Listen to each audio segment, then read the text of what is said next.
Welcome to a far later tournament in a tea break. I'm Ros Satar. And I'm George Bellshaw. And we have just witnessed our first three-setter.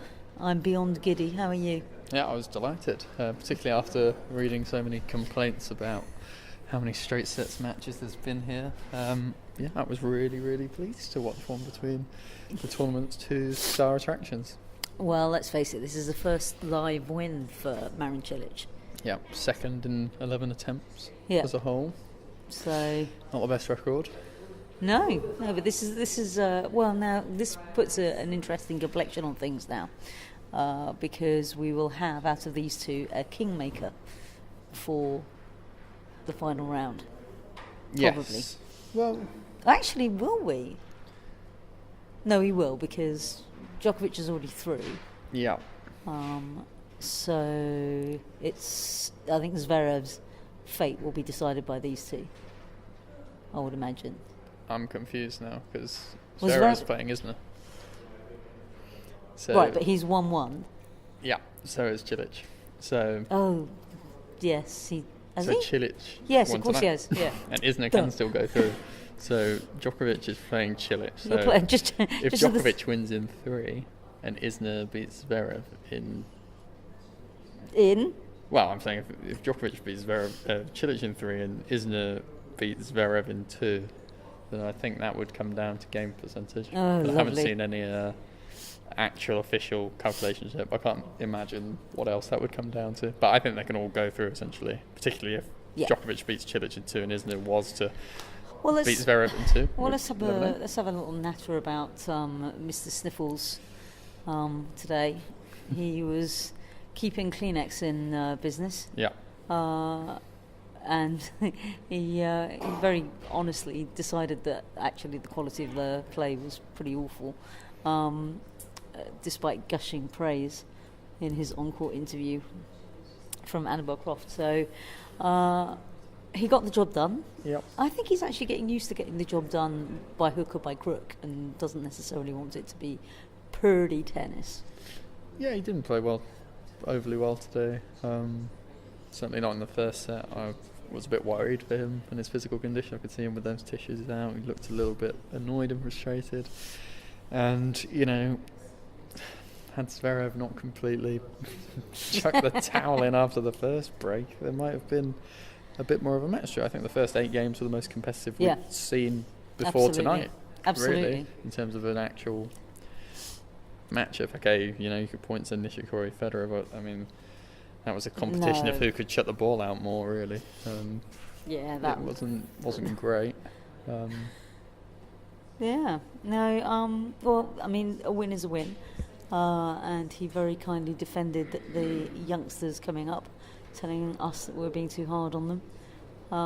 But yeah, I mean, he's qualified anyway on the basis of this match, so he's safe. Yeah, and he surely will go through as the top dog. So that just leaves any of them. Well, yeah. All of them can go through. So there's not much else to really say, I suppose. I mean, they can all go through, even if Cilic was to lose, I think, to Djokovic. So it's all very confusing in my head. I'm trying to work it out. I think if Cilic lost in 3 and Isner won in 2, then that's the most confusing scenario I can think of. So Zverev looks okay, I suppose. Well, I mean, it really comes down to Zverev and Isner and whether or not he can sort of capitalise. Yeah, I don't know which way round they're going to put those matches just yet, but it could be all over if Zverev just beat Isner in the day, for example. Yeah. I mean, would they put him on at night to make it? They might put it on at night to make it live. Yeah. Because depends what order they're doing the semis in as well, I suppose. So it's Djokovic, Cilic. Yep. And it doesn't really matter. So. Well, it matters if Cilic can still finish top if he beats Djokovic. Yes, he can. Which would be a bit of a turn up. I presume that needs to be in straight sets. Yeah. But it's possible. I suppose. Yeah, it's not going to happen, but it could. If you're wondering why we're talking in such sort of muted tones, we're actually sitting in the press conference room to avoid the rush that will be ensuing. Sounds like it could be. It sounds like somebody could be coming. We'll rejoin you after the break. So we're back after, I think, what you can only really describe as a very moving press conference with John Isner. Reason being, of course, that a very close friend of his was found dead a couple of nights ago. So it was very hard for him to come out and play, and equally hard for him to come out and talk to us, really. Yeah, really tough situation for John. Yeah, it's not really much more to say. So they lived together. He said they trained, worked out together for 7 years, 4 or 5 times a week. Straight after he left college tennis. So that would have been his formative sort of years on the circuit after leaving college. It does sort of sour his experience. I mean, he was so excited about having made it, even though he was like the last standing Johnny because of Rafa. So it was very tough for him to talk about it. You could tell that he was on the point of going. So it does make me wonder. Mathematically, he's still alive. Of course, he is. But I do wonder about his chances. I mean, Zverev hasn't been playing particularly well, but I don't know that his head is completely in the game. I don't know. Yeah, I mean, these things often go one of two ways, don't they, I suppose, where you feel you can do it for them or kind of.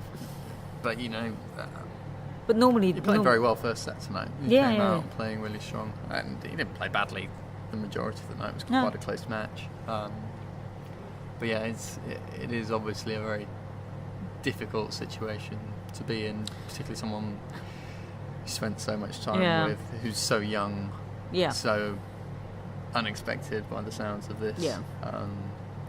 I mean, very tragic. In normal circumstances, I would have said that Zverev was vulnerable to be there for the taking.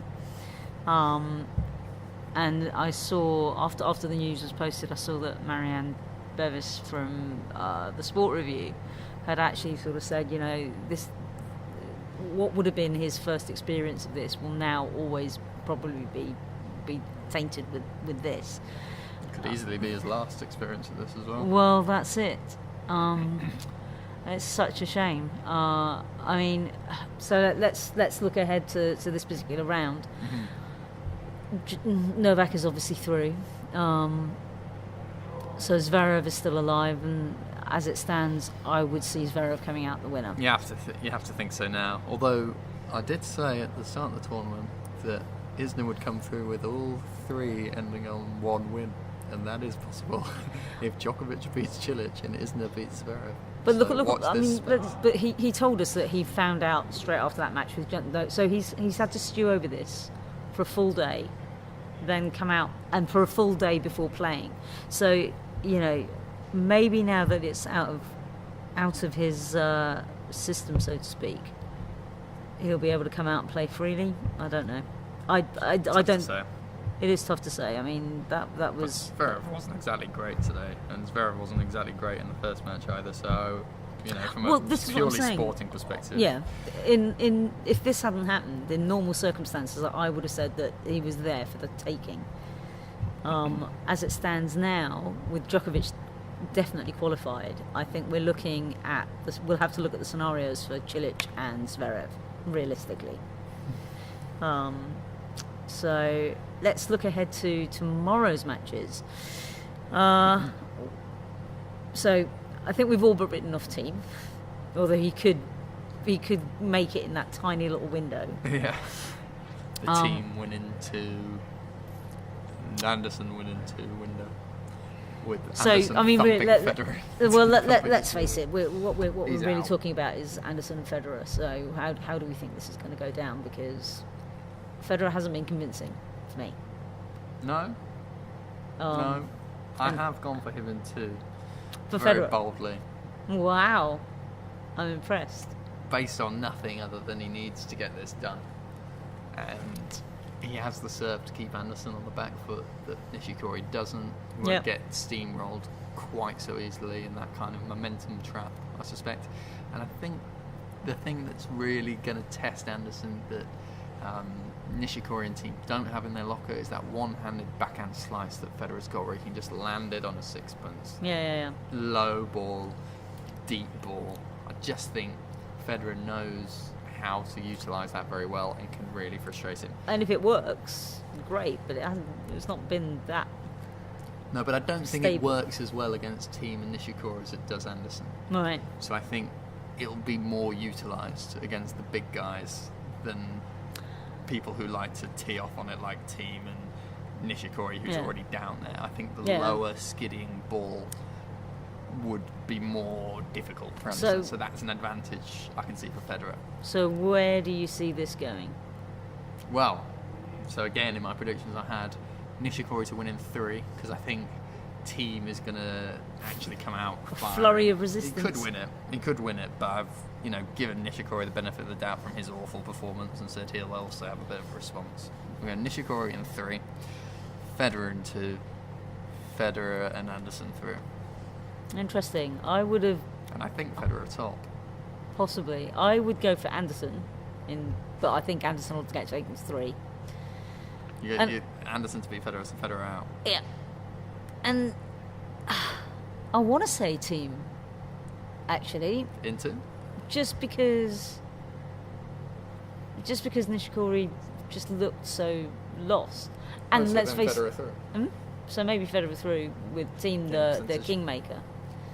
So let's see who's right. It's going to be interesting. Okay, well, it's another late finish. Yeah. So, authentic yawning from both of us.